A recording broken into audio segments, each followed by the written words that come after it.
you can't hear me, be sure to gesture or yell or something so I can make sure to try to speak louder. Obviously, it's not going to really help if you can't actually hear what I'm saying. Well, good morning, everybody. Hope you're not too hungover. My name is Phoenix Snoke, and the talk that I'm doing today is called Don't Panic. It's a beginner's guide to hardware hacking. The way I tried to set this up is that if you have very little to no experience, you should be able to follow the instructions I'm providing and get a result. As a result of that, I made it very slide heavy, so there are going to be written parts there. If you'd like a copy of the slides, I'm going to include my contact info at the beginning and end of this talk so that you can get them. No pressure, Rob. And anyhow, I'm apparently supposed to give a bio or talk about myself so that you know who I am, which seems a little narcissistic, but I've spoken here twice previously with my lovely and talented wife. This is the first time that I've spoken by myself, so, you know, be gentle. Anyhow, we've also spoken at DerbyCon, SkyDogCon, and a few B-sides up and down the countryside. I've got a 2-year-old, and I make questionable life choices. Other than that, I'm very, very normal.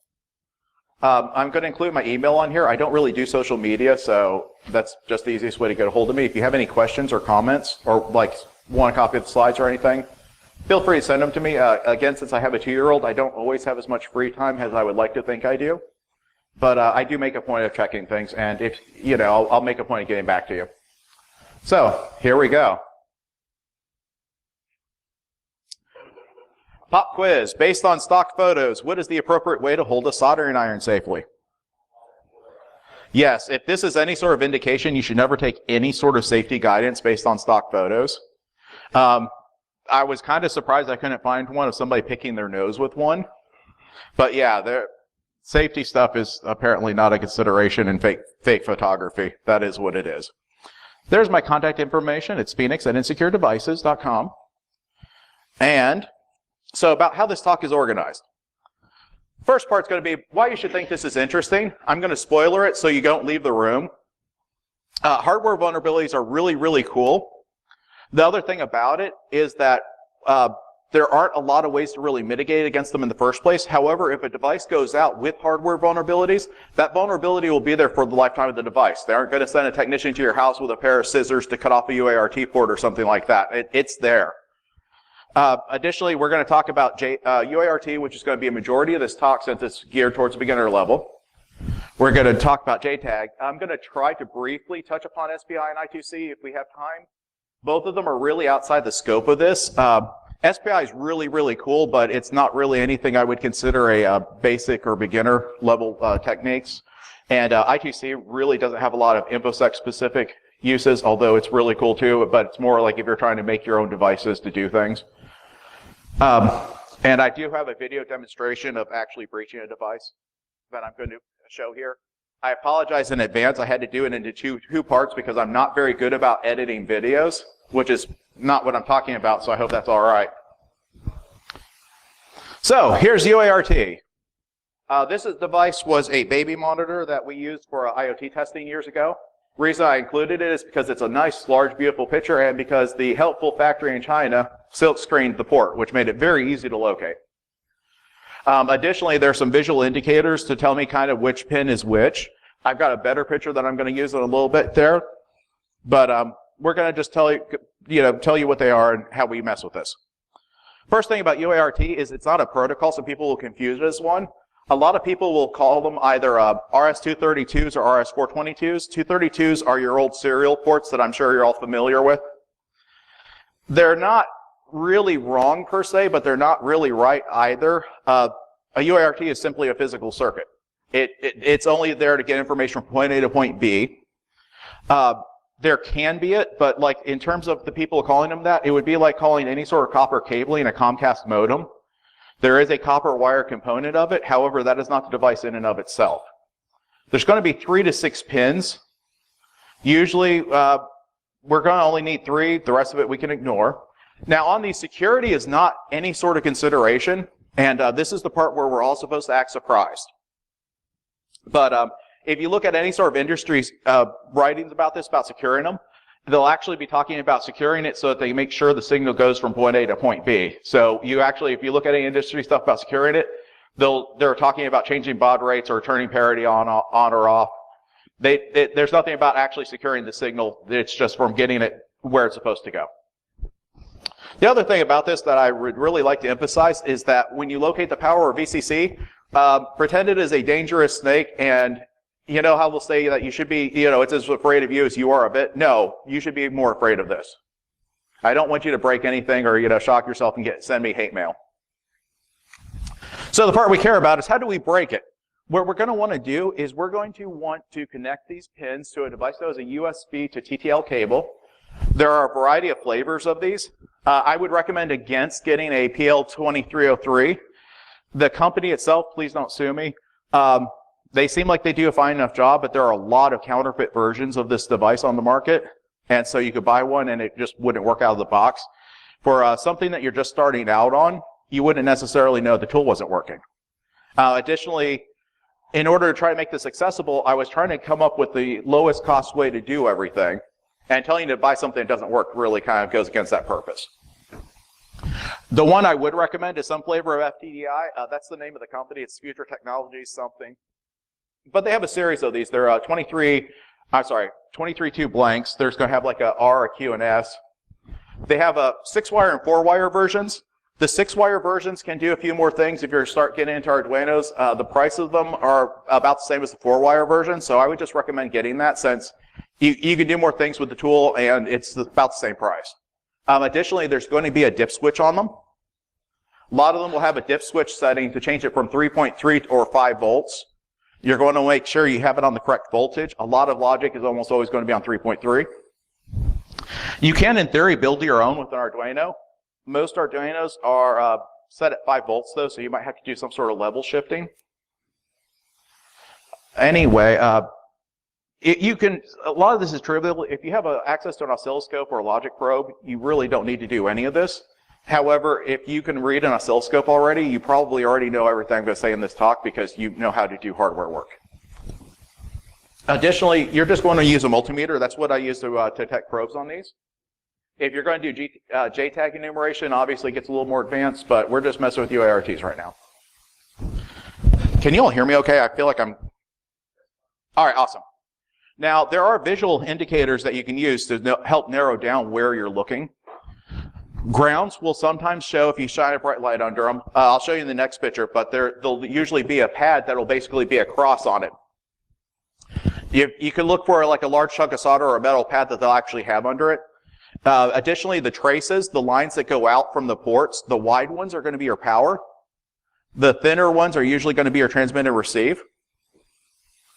I have a beautiful example here. This is actually the device I used for the video demo. Off to the left there, those are the JTAG pins. But the ones that we're concerned about are on the right there. I can tell you from looking at them which ones are which. The two with the thin lines there off to the right, those are your transmit and receives. The one with the pad is going to be your power. Here, I'm going to just stand in front of this. Sorry, I don't have a laser pointer or anything. That's going to be your power. There's the cross pattern I was talking about. That's your ground. There's your transmit and receive. Visually, you aren't going to be able to tell your transmit and receives apart, but that's not that big a deal in the scheme of things. We have other ways to do that. So, in order to find the UART port or to verify that you have found it successfully, you want to take your multimeter and you want to change it to your continuity setting. Continuity is going to be one of those two symbols.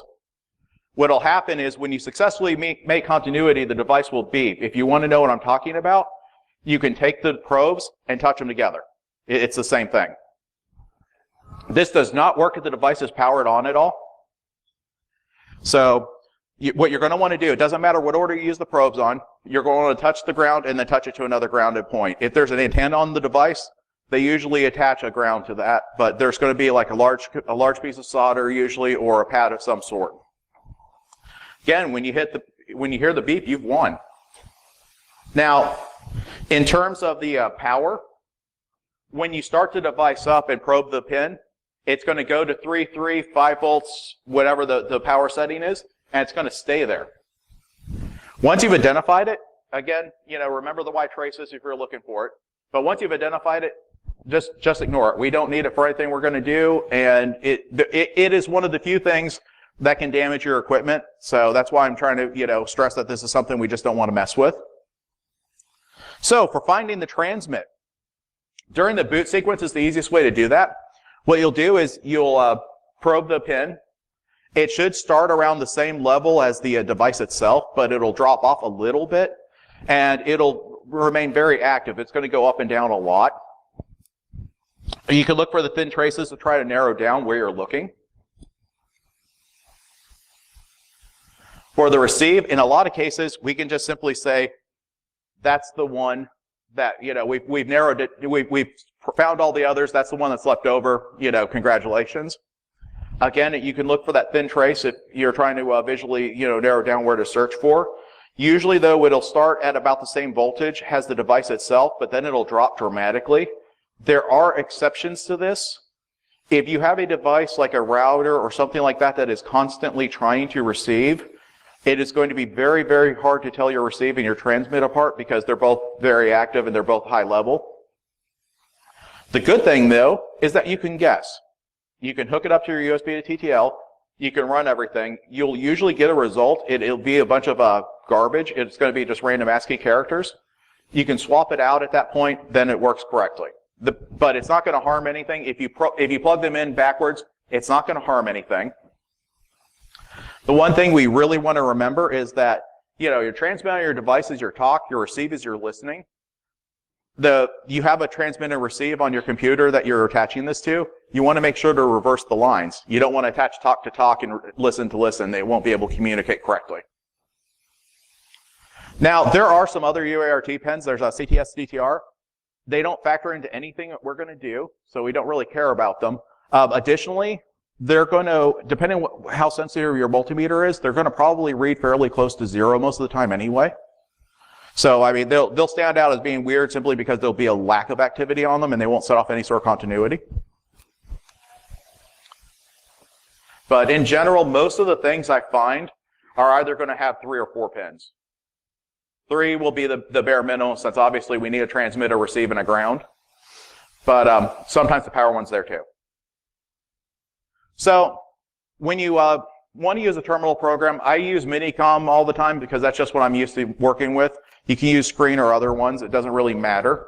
You're going to want to set a baud. 11520 is usually a good first guess. Most devices in the last several years are set for that. So, I mean, it's extremely common. So it's not a bad guess because you're going to be right more often than not. Additionally, you can write scripts. If you do anything with like PySerial or anything like that, you can write scripts to go through and check at each level so that you can see that you're actually getting good information. If you're wrong, a lot of times it's just going to be random strings of ASCII characters, whereas once you actually set it correctly, you'll start seeing, press enter, you'll get text that's human readable. Again, remember that we want to put those wires in the correct place, so we're going to want to swap, transmit to receive and vice versa. Now, for troubleshooting, oh my goodness, that's too small to really see, sorry. If you get a lot of output that it's going to be like a diamond symbol with a inverse question mark on it, a lot of times that indicates that the ground is not grounded, that you've soldered there. So I would double check that. You can check the pin, the end of the pin that you've soldered, and check that for continuity. It still works. Again, you would want to make sure the device is powered off. Same thing with your transmits and your receives. If you solder something, sometimes the pins are already attached, but you usually are going to have to attach them yourself. But if you want to make sure the pins are done correctly, you can test the end of the pin. That works just like the port itself. But I would check that. I would check your transmit and receive. Swap them out. See if that works. Then you can check your baud rate. Very, very rarely I've seen, again, specifically with the question mark error, some devices will want you to enable hardware flow control, which I made a note of that because it's not really that common, and if you don't mess around with a lot of this, you wouldn't necessarily be able to figure it out. I don't want to frustrate people. So I'm going to show my demo video here again. I apologize for it. You should stop. I apologize for it being a little badly done, but again, I don't really do videos. I'm not John Waters. But this is me attaching the device itself. Ow.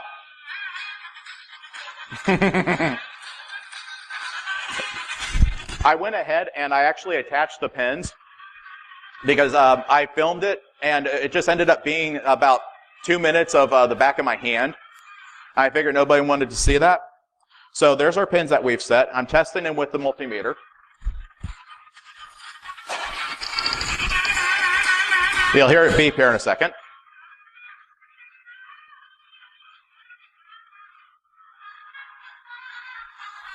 As you can tell, I've set it for continuity there.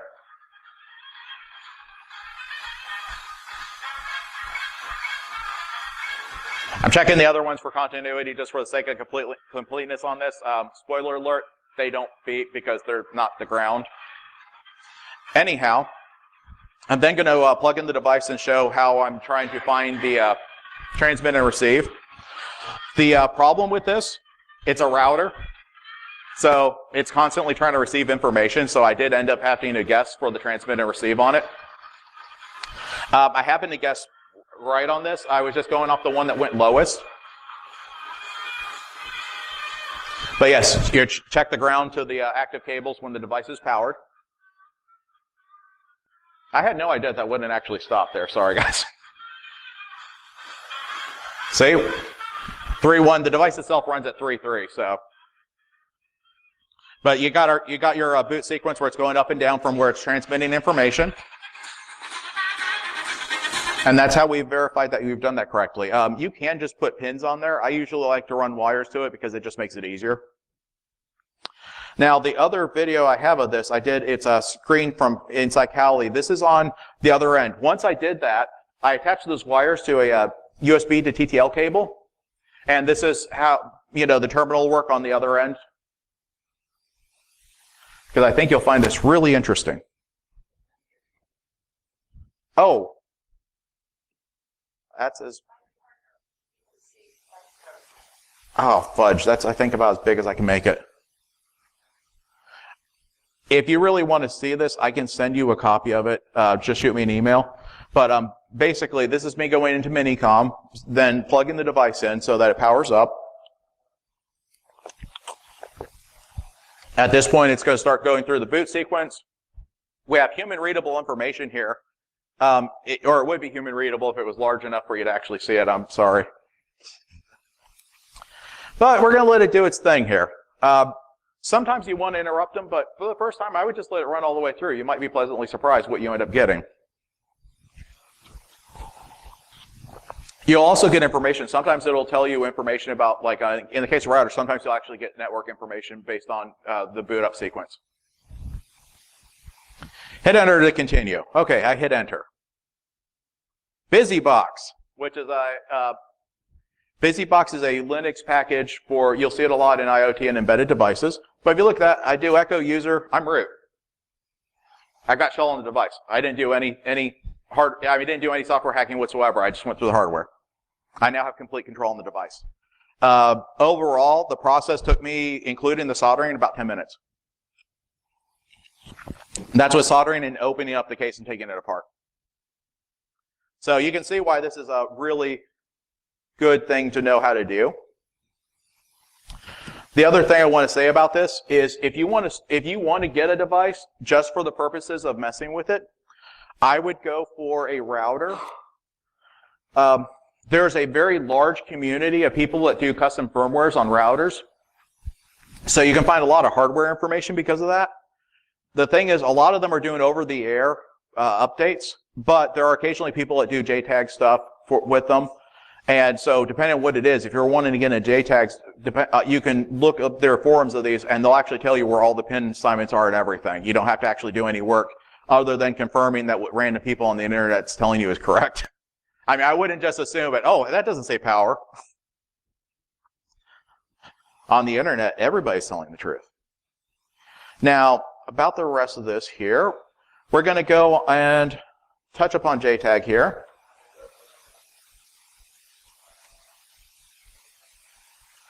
Now, JTAG, like UART, is not a protocol in and of itself. It's named after a trade group called the Joint Test Action Group. They're not superheroes. They're not going to come to your house and beat you up if you're doing bad things. JTAGs are a lot more cool than UARTs.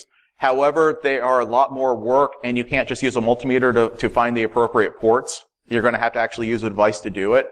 The really, really awesome things about JTAGs is that you can do stuff like you can write to the memory, you can inspect the memory, you can dump the info to IDA. I mean, I'm sure, you all are starting to see where this has the, capabilities of doing some really, really awesome things. Additionally, though, since you can do awesome things, you're going to want to be very careful about what you do. Surprisingly enough, all these really awesome security breaking features weren't meant to be there initially. They were stapled on after the fact because I guess a vendor decided that they wanted to have, easily exploit, cross-organizational remote administration capabilities.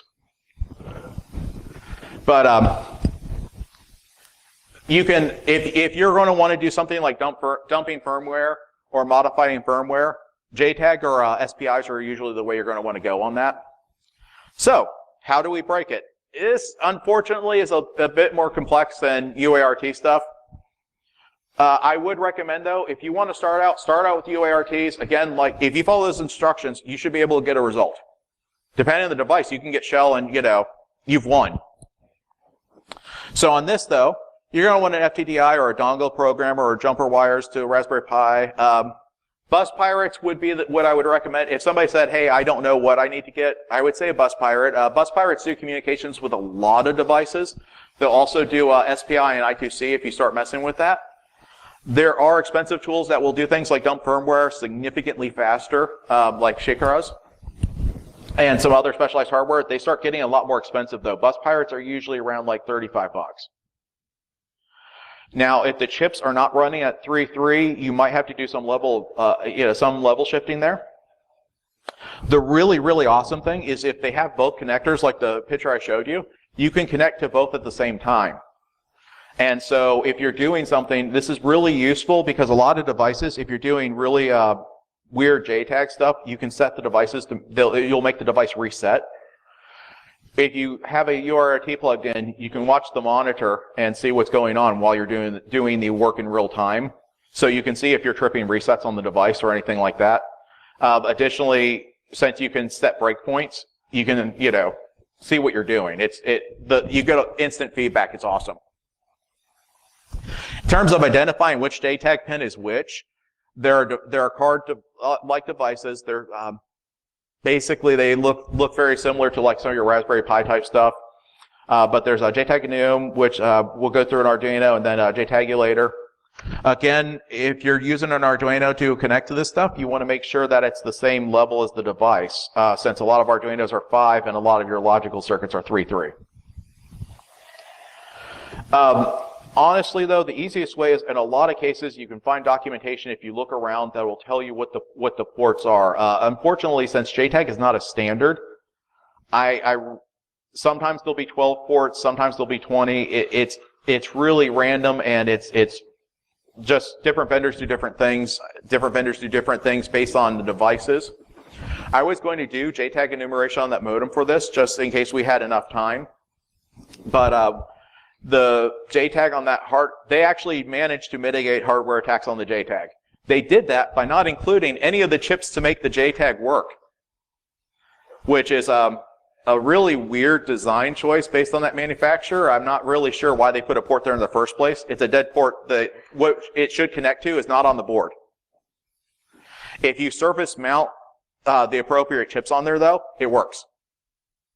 So they put a working channel, but no actual hardware for it to connect to, which is strange. I don't know why they bothered in the first place. I'm assuming that they must reuse the boards for like maybe other products, and that the other products have the chips.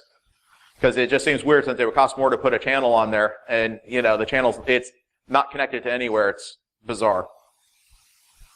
Now on SPIs can also do a lot of really, really awesome stuff. It starts getting outside of the scope of what you'd want to talk to for an intro talk. You can use a Bus Pirate to communicate with SPIs. Additionally, instead of soldering, they make a thing called an SOIC pin. It looks like an alligator clamp, and you basically just stick it on the parts. Finding the proper ports on SPI chips is really, really easy, because if you look at the chip, there's usually the manufacturer name and the number on it, and then you can look for data sheet, like that. So like the router in question I used for the demo, this is the data sheet for that. There's going to be a dot on a lot of them when it's just a chip. tell you which one's pin 1, but it tells us what all the pins are. Since that's from the manufacturer itself, it's probably accurate. But again, it's also showing they have a similar thing at JTAG where it's not really a standardized process. So, I mean, as you can tell, those are all versions of the same chip. Now, I2C is the first thing out of all this that actually is a honest to good protocol. Everything else is sort of a de facto one. The cool thing about I2C is that you can have multiple devices speak on the same bus, and you can have multiple identical devices speak on the same bus. This doesn't really have a lot of security considerations. The only thing I can really think of is that you can actually transmit through I2C, like off the board itself. It's extremely slow, though. And you can use bus pirates to communicate with these. They do also make USB to I2C adapters. So you can find the port on the board and just solder an adapter in and remove it when you're done. So anyhow, I've gone 25 minutes exactly here, so I'm really glad that I had time to share all this with you. Here's my contact information again. Unfortunately, I don't really have any time for questions, but I'll hang out in the hall for a few minutes if you have anything you want to ask me. And again, I do try to be, reachable. So I really appreciate everyone showing up this morning. I know it probably wasn't easy based on last night. So thank you very much, everybody.